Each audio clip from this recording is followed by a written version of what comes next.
বাংলাদেশ থেকে একটা বড় খুনিকে এসটিএফ অ্যারেস্ট করেছিল, জেনে রাখুন।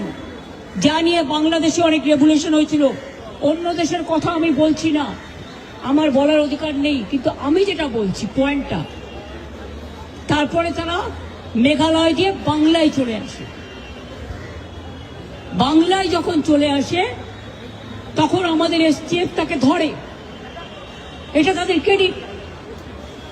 তারপরে হোম মিনিস্টার নিজে আমাকে ফোন করে বলছেন, এতদিন তো কই আমি বলিনি, মুখ করিনি, আজকে অত্যাচারের শেষ সীমায় গেছেন বলে।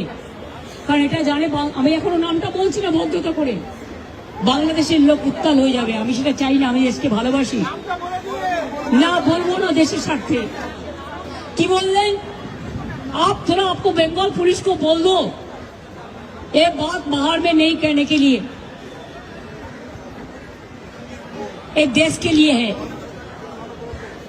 কাকে দিয়ে খুন করিয়েছিলেন, কার কার নাম বেরিয়েছিল? আজ গভর্নমেন্ট চেঞ্জ হলেও মনে রাখবেন, আমি তো সবটাই জানি। আমার হৃদয়টাই একটা কথা ভান্ডার, তথ্য ভান্ডার, সত্য ভান্ডার। আমি তো সম্পদের ভয়ে কর্মীদের জলে ভাসিয়ে দিয়ে দল ছেড়ে চলে যাব না। আমার তো অ্যাক্সিডেন্ট লাগতো। আমাকে তো কতবার বলেছে, क्या चाहिए हर कुछ कर देंगे अगर आप हमको मदद करेंगे तो। শুনুন, আমাদের পার্টির একটা নীতি আছে, আদর্শ আছে, দর্শন আছে। আজকে আমার দুঃখ একটাই, যাদের জন্য সারা জীবন করেছি তারা আজকে গদ্দারের সাথে লাইন করছে।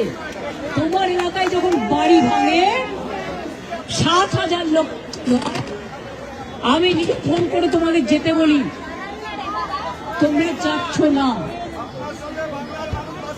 দাঁড়াও ভাই, একটু চুপ করো। আমি আপনাদের বলি,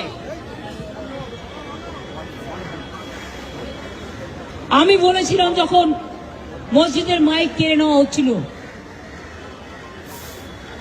যে তোমরা একটা কেস করো, করেনি সে। বকরিদের ব্যাপার নিয়ে আখরুজ্জামানকে দিয়ে মহুয়া মৈত্র কেস করলেন, আমাদের তৃণমূল কংগ্রেসের এমপি। আর যারা আজকে গদ্দারি করছে তৃণমূলটাকে ভাঙবার জন্য, আমি বলি ঈশ্বর আল্লাহ তেরে নাম সপ্ত সুমতি দে ভগবান।